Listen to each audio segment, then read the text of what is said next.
Welcome to Pedro's Pearls of Wisdom, short talks where I share both the mistakes and the successes of my life so that you won't make the same mistakes and maybe will have some of the successes. Today I'm going to talk about money matters.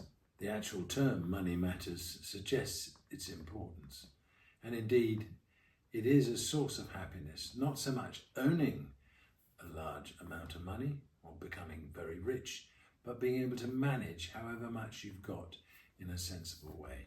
Now, when I was young, I suppose I dreamed about being famous. But then as I looked around, I realized that being famous comes with such a price in loss of privacy. So maybe I thought I'd just be rich instead. Well, if you become too rich, of course, you become famous again. So maybe just be well off and enjoy it.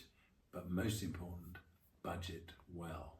Now, there are lots of pitfalls with money, and the psychology of money is very interesting. My first advice to you all is beware of boasters. Boasters who say they've become rich because they've invested in this and that and so on. They'll always tell you the successes, but they'll never tell you the losses they've made. And often these stories are overblown and not really true. So be very careful of what you hear about money, because often it's incorrect and misleading. I would argue that income is much more important than investment. Okay, some people invest well and get well off that way, but mostly they work hard for it. In other words, it's really a form of income. You can't really do that well very often by doing nothing. Beware of get-rich schemes, which you place a lot of money in a certain scheme, and it's only when that scheme starts to get less popular that the cracks begin to show and the money dries up, and often large sums of money are lost. Betting is also something I would avoid as far as I can. Modified betting, like in premium bonds, is reasonable, but the capital is always safe, and as it's a government bond, you always can take it out at any time without difficulty.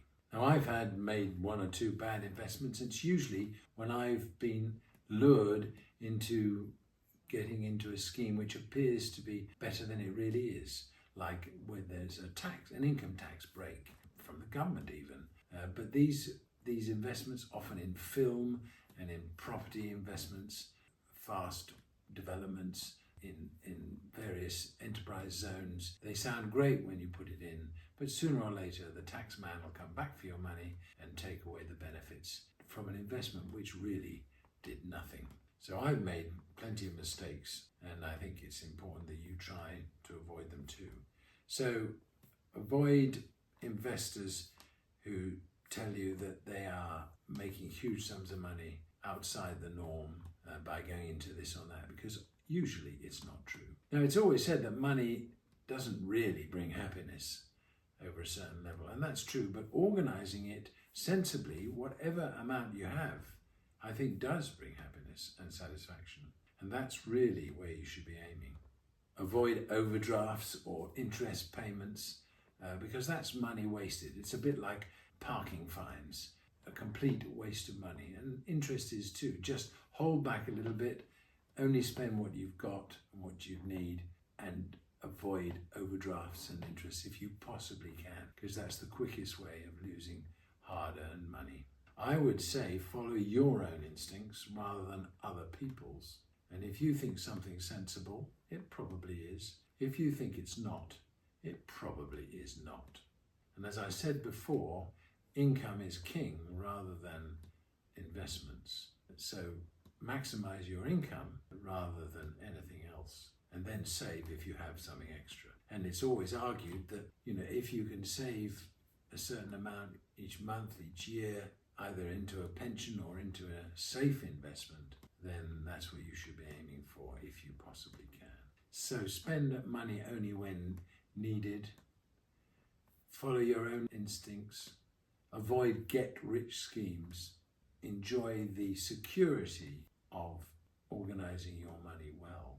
It's only when we have a financial crisis or some disaster occurs, as Warren Buffett, the famous investor, said, It's only when the tide goes out that you see who has got the swimming trunks on. And I want you to have those swimming trunks so that you are in a better position when the tide goes out, because it sometimes does. And when times are hard, it's only those that have been prudent with their money that can really feel good about it. So what lessons have I got for you in terms of money matters? Enjoy money, don't overspend. Don't let banks take it in form of interest. Don't go to loan sharks and people with get-rich-quick schemes. You don't have to get the biggest return on your money to be safe. Just take sensible, moderate, even modest returns if you want to be happy in the long run. So those are my main lessons, and I look forward to seeing you next week. Goodbye.